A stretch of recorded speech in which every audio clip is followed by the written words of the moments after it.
La journée suivante se déroule dans une attente anxieuse. J'ai un mal fou à me concentrer sur l'exposé soporifique de Barvok à propos de la longueur des traînes en fonction des rangs à la cour. Seules mes retrouvailles avec Typhon pour le cours d'art équestre me calment un peu. Il se contente de suivre le mouvement des autres chevaux dans le manège, d'un trot souple, comme s'il voulait me ménager.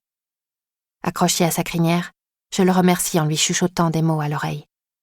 « Votre assiette est déplorable, Gastefrisch !» gronde le grand écuyer, à l'affût de la moindre occasion pour me harceler.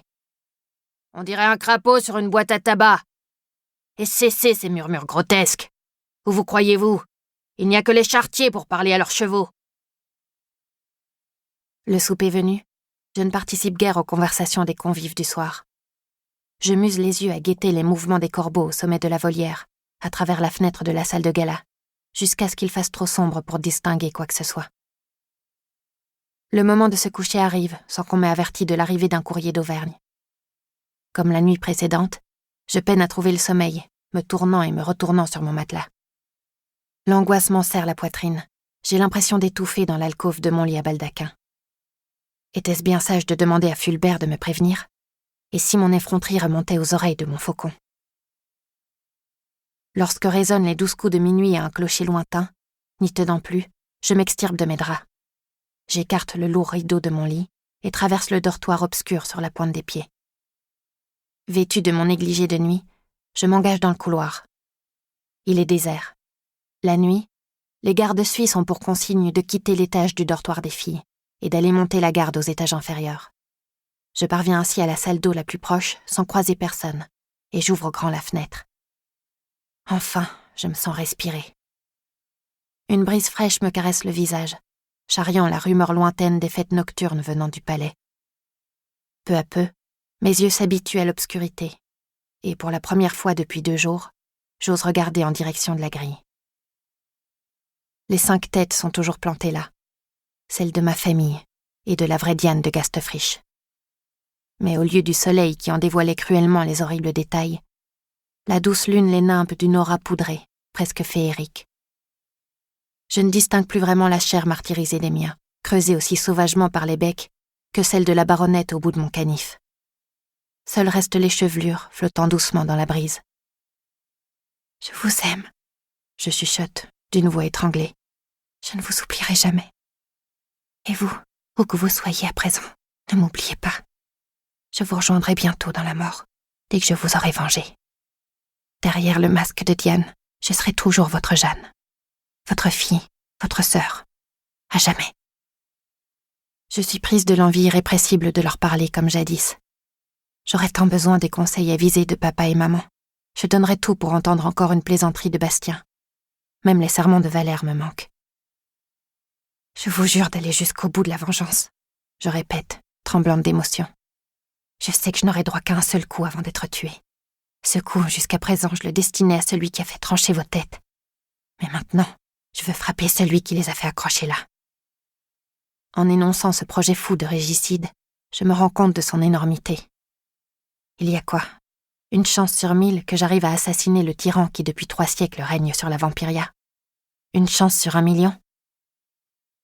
Je sors de la poche de mon négligé la montre à gousset de maman, qui ne me quitte jamais, et je la caresse du bout des doigts tel un porte-bonheur. Dans la lueur nocturne, sa surface de bronze luit faiblement. Moi qui n'ai jamais été superstitieuse, j'ai viscéralement besoin d'un signe. Mes chers morts, on prétend que l'immuable vous a planté sur ses pics pour vous humilier, je murmure. Mais je sais bien que c'est faux. Vous êtes revenus pour veiller sur moi, montant la garde depuis la grille. Si seulement je pouvais vous embrasser. Et vous, si seulement vous pouviez étendre vos bras pour attraper le corbeau de Clermont depuis votre poste de vigie. Je tends l'oreille malgré moi, dans l'espoir délirant de percevoir les voix à jamais éteintes. Je n'entends bien sûr rien d'autre que le souffle du vent, le crissement des carrosses et les violons étouffés du château.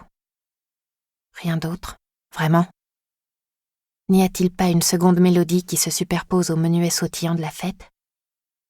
Un air plus simple, plus triste, plus proche. Oui, je l'entends au fond de l'obscurité depuis le toit. Un air mélancolique d'harmonica. Un souvenir me percute. celui de l'antre de l'ermite dans les entrailles de la grande écurie, avec sa lanterne, son tas d'ossements humains à demi rongés, et cet harmonica qui m'avait semblé si incongru. Saisi de panique, je referme prestement la fenêtre de la salle d'eau et m'enfuis dans le couloir jusqu'à mon lit. Le reclus de la grande écurie rôde toujours. Je me réveille avec cette idée effrayante gravée dans la tête. Dans le dortoir baigné de soleil, pareille pensée semble irréelle. Il est difficile d'imaginer qu'une présence monstrueuse hante ces murs immaculés. « Tu es toute pâle », remarque Naoko au petit déjeuner. « Tu vas bien ?»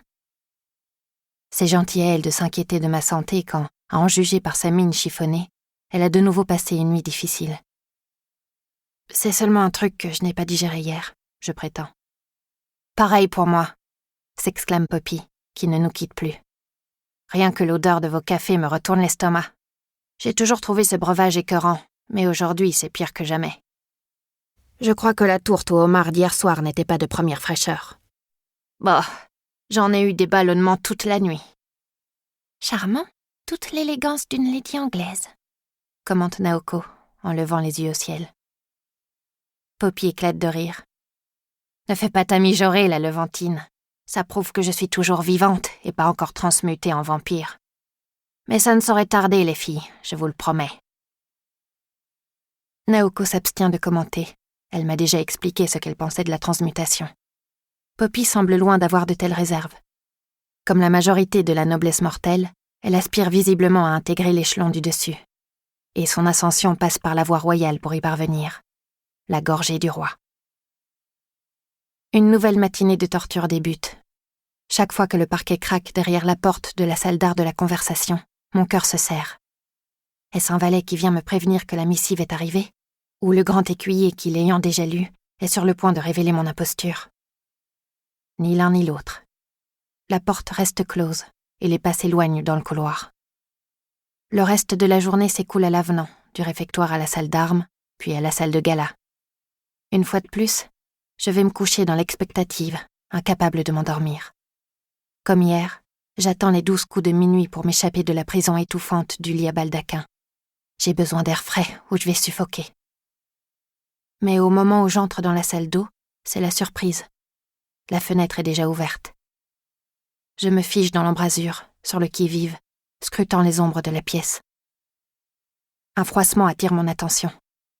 Il y a une grande corbeille d'osier là, renversée sur le carrelage. Quelque chose s'agite à l'intérieur. Je referme doucement la porte derrière moi et je frotte mon briquet à amadou pour allumer la lampe à huile posée au bord de la baignoire.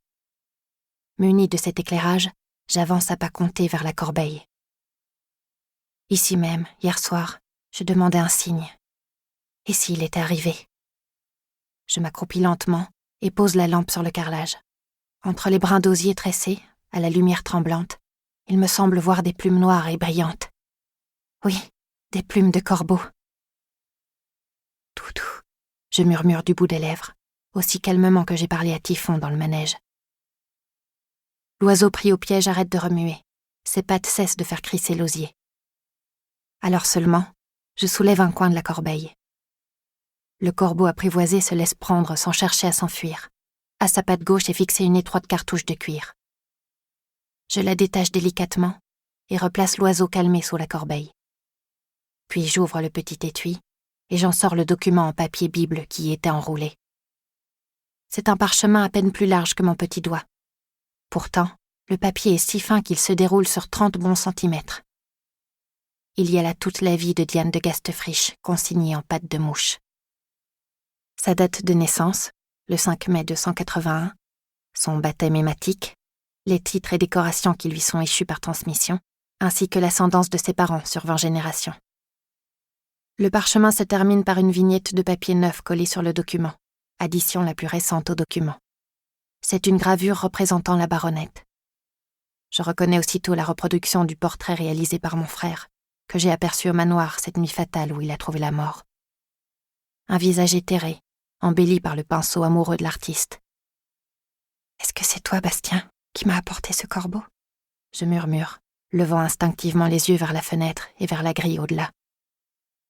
Ma raison me dit que c'est impossible, mais mon cœur voudrait tellement que mon cher frère m'ait tendu la main, par-delà la mort. Je fouille la nuit du regard, à la recherche de sa tête. Elle n'est plus là. Ni la sienne, ni celle de Valère et des parents, ni même celle de la baronette. Les 5 funèbres trophées ont disparu des pics acérés. Au-dessus de la grille, les étoiles brillent d'un éclat implacable. Ces astres indifférents, qui existent depuis toujours et que le roi des ténèbres passe ses nuits à observer, semblent soudain me regarder à mon tour. Comme si la nuit araignée, prête à me dévorer vivante, m'épiait avidement de ses 1000 yeux brillants. Je chasse cette sensation d'épouvante sidérale avant qu'elle me glace le cerveau, et je tente de réfléchir. Les têtes seraient-elles tombées dans la cour pour être dévorées par les molosses, ultime outrage? Je me redresse lentement, levant la lampe au-dessus de mon front pour illuminer l'obscurité immense au dehors. Bien sûr, la petite flamme tremblotante n'y parvient pas. Son halo n'éclaire que le carrelage luisant, la commode où s'empilent des linges, et l'appui extérieur de la fenêtre, où sont posées 5 formes rondes. Dans la pénombre, je les avais prises pour des pots de fleurs, comme ceux qui garnissent les rebords de nombreuses fenêtres de la grande écurie. Mais à présent, je comprends ce dont il s'agit vraiment. Ce sont les têtes. Alignées par les mêmes mains qui ont capturé le corbeau. Des mains couturées de partout, j'en ai l'intuition. Le souffle court, je pivote sur mes talons, brandissant la lampe. « Toi le reclus, si tu es là, montre-toi !» Je lâche dans un murmure, déchiré entre l'envie de hurler et la nécessité de rester discrète pour ne pas ameuter tout le dortoir. Rien n'apparaît à la lumière de la lampe, mais je sais que le reclus est tout près. Je le sens à cette odeur d'automne que j'ai déjà humée en sa présence. « Tu es une créature abjecte !» dis-je, dans un hoquet. « Comptes-tu te repaître de ces restes? Les as-tu apportés pour les dévorer devant moi? Je t'en empêcherai, sale monstre !» En prononçant ces mots étouffés, je n'espère aucune réponse. Cette bête à forme humaine est restée muette lors de notre première rencontre. Elle n'est certainement pas douée de parole. Mais elle est douée d'intelligence, je suis obligée de l'admettre. Car elle m'a écoutée et comprise hier soir, tandis que je priais devant la fenêtre en pensant que personne ne pouvait m'entendre. C'est la seule explication possible. J'ai réclamé à voix basse le corbeau de Clermont, et l'ermite me l'a amené. J'ai fait le vœu d'embrasser une dernière fois les miens, et l'ermite m'a apporté leur tête. Tel un génie démoniaque, il a exaucé mes 2 souhaits. À quel prix? J'ai beau essayer d'éviter de regarder les têtes, je ne peux m'en empêcher. Leurs orbites sont creuses, vidées des globes oculaires que les oiseaux ont gobés. Les yeux manquants ont été remplacés par des galets blancs, polis et ronds, donnant aux têtes un regard surréel, presque serein. Leur peau même paraît avoir été recousue avec application, aux endroits que les becs avaient fendus, et les traces de sang ont été soigneusement nettoyées. Alors qu'avant-hier ces dépouilles m'étaient apparues dans toute l'horreur de leur décomposition, elles semblent ce soir avoir fait l'objet de la toilette mortuaire la plus respectueuse. Jusqu'à celle de Diane de Gastefriche, qui, si elle reste méconnaissable, n'inspire plus le dégoût, mais plutôt une inquiétante étrangeté. L'embaumeur a rassemblé la chair poignardée et pratiqué 3 longues sutures, une pour la bouche et 2 pour les paupières, donnant à la baronette un visage de poupée cousue. En écho à mes pensées, quelques longues notes d'harmonica s'égrènent dans la nuit. Je me penche au-dessus des têtes et j'aperçois une silhouette sombre accrochée à la gouttière la plus proche. Mais avant que le halo de ma lampe l'illumine, elle déguerpit dans les hauteurs avec l'agilité d'un singe. « Attends !» je m'écrie. M'apercevant que j'ai haussé la voix, j'écrase ma main sur ma bouche. Au même instant, j'entends derrière moi la poignée de la salle d'eau qui tourne, le bruit des gonds qui grincent. Quelqu'un a été attiré par mon cri, déjà? Le battant s'ouvre, créant un appel d'air. Le vent soulève le parchemin que j'avais laissé au sol à côté de la corbeille d'osier. Il s'envole jusqu'à l'embrasure de la porte, où une main le rattrape. La main de Naoko, vêtue de ce négligé oriental qu'elle nomme kimono. « Diane, que se passe-t-il » murmure-t-elle, levant le bougeoir qu'elle tient dans son autre main afin de mieux me voir. « Tu sais que j'ai le sommeil léger. Je me suis réveillée au milieu de la nuit et j'ai vu que ton lit était vide. Alors je suis partie à ta recherche. » Naoko et ses maudites insomnies, j'aurais dû me méfier. Et j'aurais dû barricader la porte de la salle d'eau. « Est-ce que tu es encore malade, comme hier soir ?» me demande-t-elle. Je vais bien. Je bredouille, refermant la fenêtre pour qu'elle ne voie pas les têtes sur leur bord extérieur. J'avais juste besoin d'un peu d'air frais.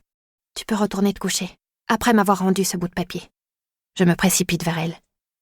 Ses yeux sont plus bouffis que jamais, et son chignon attaché à la hâte en quittant le lit semble indiquer qu'elle est encore dans un demi-sommeil. Suffisamment sonné pour que je lui prenne le document avant qu'elle ait le temps de l'examiner. « Ce n'est rien qu'un brouillon », dis-je précipitamment. « Quelques idées pour le prochain cours d'art de la conversation. »« Un brouillon ? Tu veux rire ?» rétorque-t-elle, plissant les paupières, approchant le bougeoir du petit parchemin. « Ce portrait est superbement dessiné. Tu m'avais caché tes talents d'artiste. Qui est cette jeune fille ? » ?»« Donne !» J'essaye de le lui arracher, mais elle se dérobe. « Tu ne veux pas me le dire ? Ce n'est pourtant pas un secret, puisque le nom est marqué là en toutes lettres. » Ses lourdes paupières se rétractent de stupeur, tandis qu'elle déchiffre le titre des papiers de noblesse. « Diane de Castefriche ?»